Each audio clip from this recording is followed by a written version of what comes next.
In search of a new webcomic to read, I got curious. I thought, is there a Terraria webcomic out there? And there is! It's called The Legend of Max.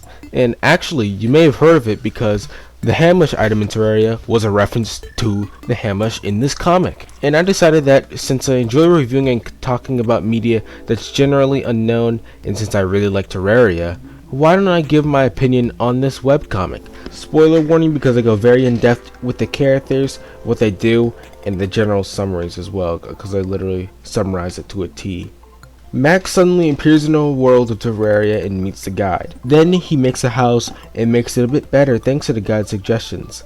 Night comes and the guide warns Max of zombies, but since Max is stupid, he doesn't care, and the guide comes with him because Max brings the only torch and the guide does not want to be left alone in the darkness. The guide then dies while trying to fight off zombies because Max gave him a pickaxe, and the guide is brought up into the clouds by an angel. There he talks to the angel, which is named Ramil, and he tells him that Max is the chosen one, and that he would either be the destroyer of everything ever, or 2 goldfish. Random, I know. And then the angel informs the guide of the fact that Max is a player, which means that unlike any other creature in the world, he can change things, but he can't respawn. After that, the guide would respawn and find Max passed out drunk on his grave after doing goofy stuff around it. While the guide was dead, Max at some point decided to build a pub so that they can drink more alcohol, which is when Ailey the Ale Fairy is introduced. Later that day, Max goes out adventuring and forces the guide to come with him because he needs guidance or something. They go underground and find a heart crystal, which Max, for some reason, breaks in half and tries to give a half to the guide to be nice, and the guide refuses because it's weird. So Max does the most logical thing and just and just like in Terraria, the nurse comes to the new world and tries to tell him about the life heart, but Max used it incorrectly by ripping it in half and eating it, which summoned demons, more specifically the Eye of Cthulhu. Now the Eye of Cthulhu's here and everyone has to fight it. Max comes up with an absolutely absurd plan, which is using the nurse's shampoo bottle to fight the Eye of Cthulhu. In the end, Ailey gets eaten by the Eye of Cthulhu and blows it up from the inside, killing it and ending this section right here. Max is characterized as childish, stubborn, and situationally stupid. I say situationally because his idiocy isn't consistent, as he knows what he can and can't deal with. Childish because he sometimes doesn't understand how what he's saying comes across, and his solutions to certain things are completely absurd, and the characters in the story also think this because in this scene, after Max is acting stupid, the nurse tells him to go play outside as if he were a kid. Finally, he's stubborn because he always tries to get what he wants. This is shown when he wanted the guide to accompany him on his journey underground, but when the guide refused, because of course he would not want to do that, Max threatened him by saying that he'll take away all the doors to the house so it's unsafe during the night. Thankfully though, Max never has some sort of tantrum when things go wrong. I'd also say that Max is quick thinking and confident in his abilities, as shown by the quick creation of the Hamlish and his assurance that his plans will work when fighting the Eye of Cthulhu. With all of these traits, I still wouldn't call him annoying, just eccentric and full of energy at all times. The guide, whose name is Cyril, is the opposite of Max. He's knowledgeable since, well, he's the guide, he's supposed to know everything, but he's not confident in his abilities and he's cowardly, as shown by his major fear of water and unwillingness to act in self-defense near the start, which gets him killed. This character trait was only broken when the nurse was in danger of the Eye of Cthulhu, as he said, "Bury me next to myself," but that was only because he had a crush on the nurse, and when he cares about someone or needs them, he'll probably step up and try to help them. He's also pretty damn patient with Max's antics, only snapping at him once for being stupid all of the time. All in all, he's my favorite character, although he's simply the straight man of the series. And finally we have the nurse, and her name is Hannah. She's the most normal out of the 2 characters that I just talked about, because she's actually a good person who's patient and tries to help others, because she's a nurse. She's heroic as well, as shown by the fact that she tries to stop Cyril from dying to the Eye of Cthulhu by throwing her shoe at it. Of course, she runs away from it afterwards because she obviously can't fight that thing, but the attempt shows that she still has the desire to help people in danger. which is why I'd give her this trait. She's also very nice and sugarcoaty with her negative thoughts, because she really tried to find a nice way to say that Ailey's beard did not fit them. Ramil the Angel is a guide's guide. He's important, but not a main character, and I can't get much on his personality due to the fact that he doesn't get too much time shown. If I can say something about him, from what I've seen, is that he loves partying, and that's it. Really, all he did was tell the guide the prophecy. Ailey the Ale Fairy is just a guy who likes ale. I say that other than that, he's straightforward with what he thinks, and he's respectful of other people, well, being soft, because he lost his fuzz layer and just will not let that go. I honestly couldn't get much out of this character. There really wasn't much there. I better say this right now, in case any Legend of Max fans are watching this.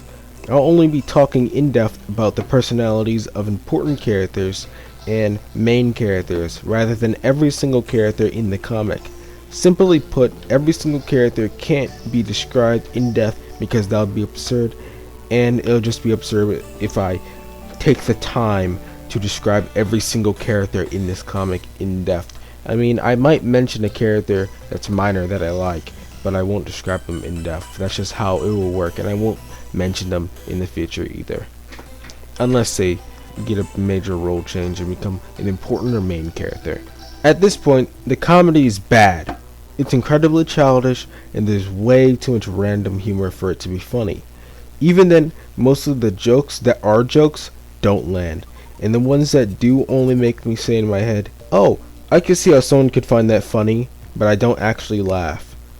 Or occasionally, they'll make me exhale out of my nose or chuckle a little bit.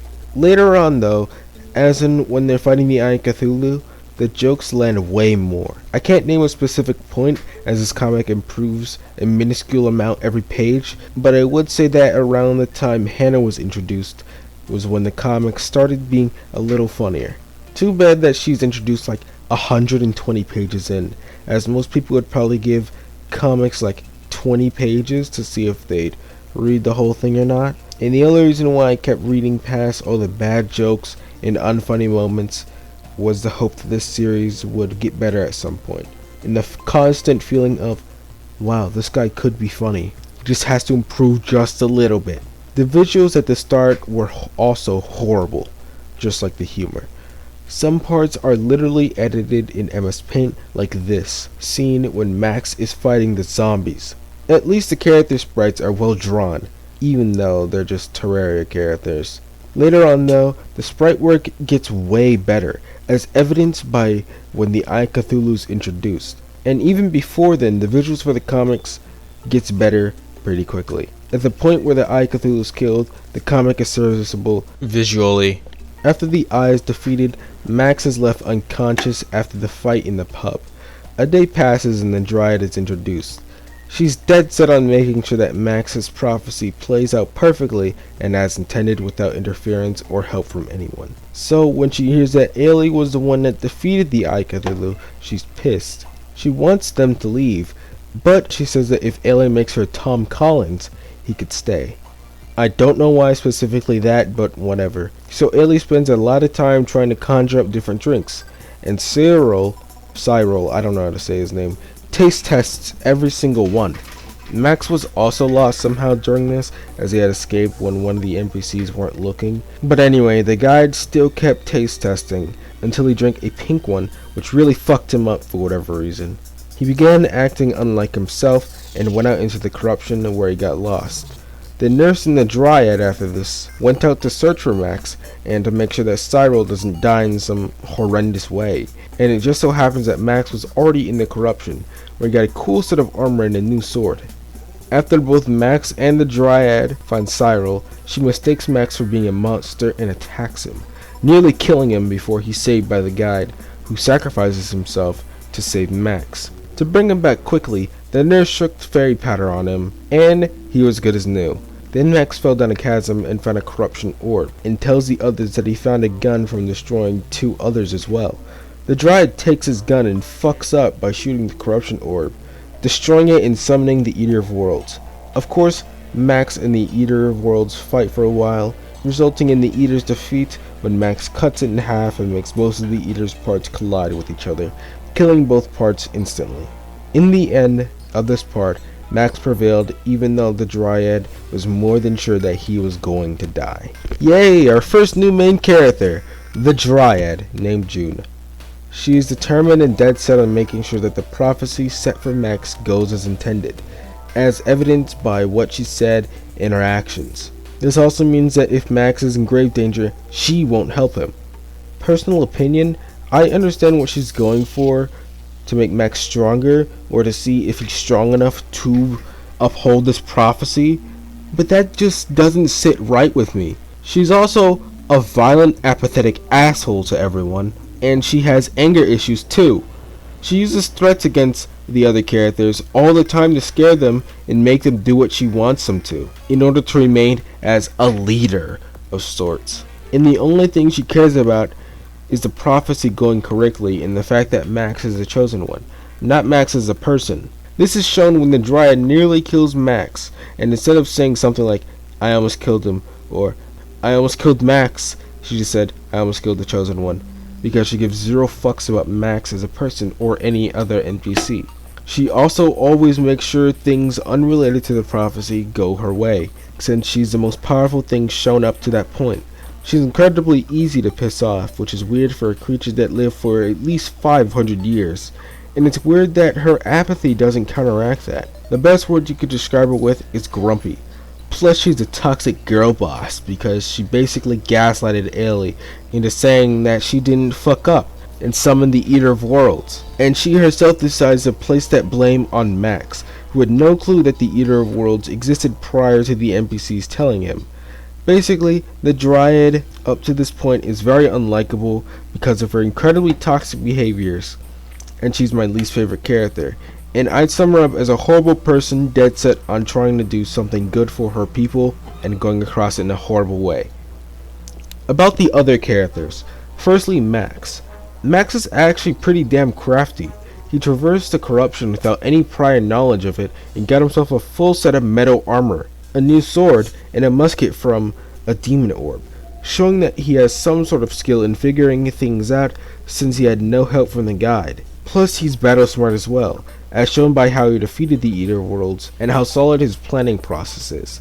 Although due to not having regular smarts, he still misinterpreted what June meant by the Eater Worlds being made of smaller creatures or smaller parts. Cyril, Max's guide, showed a different side of himself, a side without cowardice and one that enjoyed adventuring.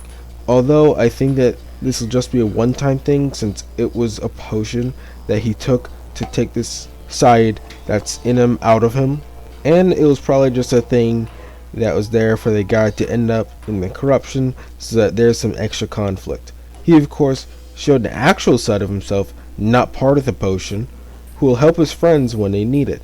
Actually, I wouldn't consider Max being one of Cyril's friends. They're more so just allies. Holly, Ailey, and Ramil didn't change at all in any way during this section or do anything noteworthy. Ramil wasn't even here, I think. He might have, I don't know. I think there was a part where the guide was talking to him on a cell phone. I'm not fucking sure. I forgot because it was so fucking minuscule. The visuals are far better and the panels are way longer and more varied. Definitely because he got Photoshop, as said in the descriptions of one of his comics. But it's great that in every comic he gets better at what he does. The comedy is also good too. It can make me consistently laugh now, unlike the pre-boss section.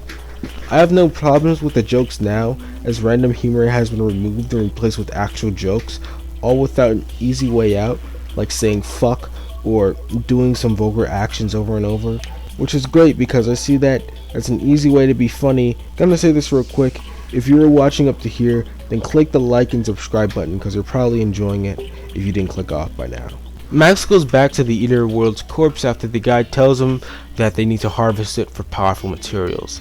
They then, with those materials, create the Light's Bane, and the Dryad gives a long explanation of the past of the Light's Bane and the Dryad's people with the Naiad, while also explaining things about how they need to collect all of the elemental swords to create the most powerful sword, the Knight's Edge, which is a sword that was created by the Naiad King Zyrath, I'm gonna just say that, the enemy of the Dryads, in order to seal away the spirits of light, but he unintentionally sealed away both the spirits of light and dark, and the Dryad wants to undo that whole thing. After June explains all of that, Max asks for help to take off his armor, and then the Dryad breaks all of his armor, allowing him to see again. Max then gets a big crush on the Dryad, and the guide warns him, because no one actually likes a Dryad. Here's what the guide says. You have picked the worst possible person to develop affection for. June is troubled. She's 500 years old and has seen more adventures come and go than any of us could imagine. She's not going to be impressed if you start hitting on her, and as much as you irritate me, I'd rather not bear witness to you being pummeled into a Max pancake. Of course, Max doesn't listen to it because he's Max, and the next day he builds big buildings for both Hannah and June, because he likes June. Thankfully though, this crush isn't prominent till later on. It's more like Max just thinks that June looks hot. After all of that, they begin their journey to the jungle in order to get the first elemental sword, the blade of grass. On their way, Cyril ended up touching a pygmy artifact because he's an archaeological nerd. I think that's how you say that. I can't say any complex words. And a trapdoor releases from under him, sending him into the pygmy caves, where he finds a mana flower. He eats the mana flower and Max falls on him because the Dryad guards saw Max go flying after June hit him. Then those guards retrieved Max and threw him into the same cave that Cyril ended up in, on orders of one of the Dryad elders. June and Hannah then start searching for Max and Cyril, and with the help from one of the elders, they find them in the pygmy caves. From this point, June brings everybody to the Grand Elder Dryads, where they decide that Max is indeed worthy of getting the blade of grass. And that ends this section. Tyrone the arms dealer is the only normal NPC from Terraria introduced here. He's pretty much like Johnny Bravo, but he always gets killed before he even has a chance to get with the ladies. I have no idea what Jesse's gonna do with this character in the future, but I wouldn't be against having him as a secondary character like Ailey, because I think that would be kind of funny. Two minor characters that I liked were Maple and Poa. Their dialogue was perfect, and it was super chill, which made me want more of these two characters. It could be me, but something about this exchange was just so amazing. Other than that, there aren't any changes with the characters except the fact that the guide ate a mana flower, and I assume that he'll be getting some magical abilities at some point, which is fitting for his character and would be awesome. After reading this part though, I felt like the Dryad is even more of an asshole and unfit for her job, as in this dialogue exchange with Maple and Poa, it's revealed that she's responsible for killing 9 possible heroes for unknown reasons. It's possible that they could have been like Max, but if the Dryad really wanted the corruption gone, wouldn't she have just, I don't know, not killed 9 heroes that could have possibly been the saviors that they were looking for? June just doesn't make any sense, and she sucks. Hannah stays the exact same, and Ailey wasn't part of the story because he was just left at home. The visuals, of course, are even better, as shown in this fight scene with the big hornet nest and the big hornets. I like the teamwork with the June and Max in this as well. It just looked pretty cool. And of course, the comedy got better, although sadly I noticed that there are a few jokes based on references, so they flew over my head. Personally, I don't really like reference humor because the person has to understand something about that reference to understand the joke, and even then, if it's based off of pop culture, then the joke is most likely overdone.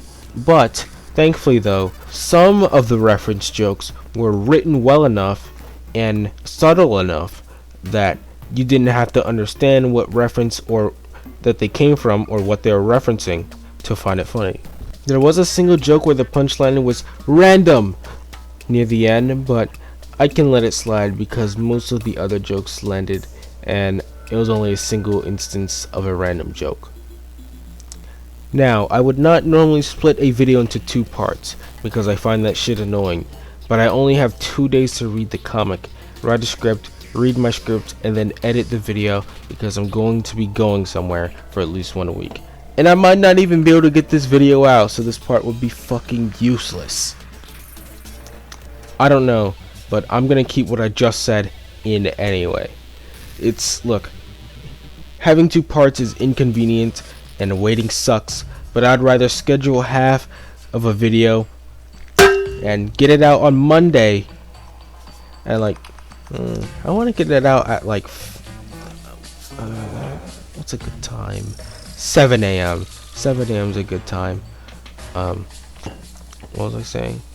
Oh yeah, fucking it's 1:58 a.m. right now. I have a day. I have a day to fucking edit this. Alright, whatever. I got this. I'm a real man. I'm the greatest. I'm literally perfect. Yeah. Do I keep that in? I don't know. I probably fucking what was I saying? This is off script as hell. Okay. Look, I hate two-parters. I hate waiting, and I like longer videos. But please understand, if you wanna see part 2, which I will absolutely be working on as soon as I get back home, subscribe and turn off notifications so you're notified when I post it. I'll be back soon. Bye bye.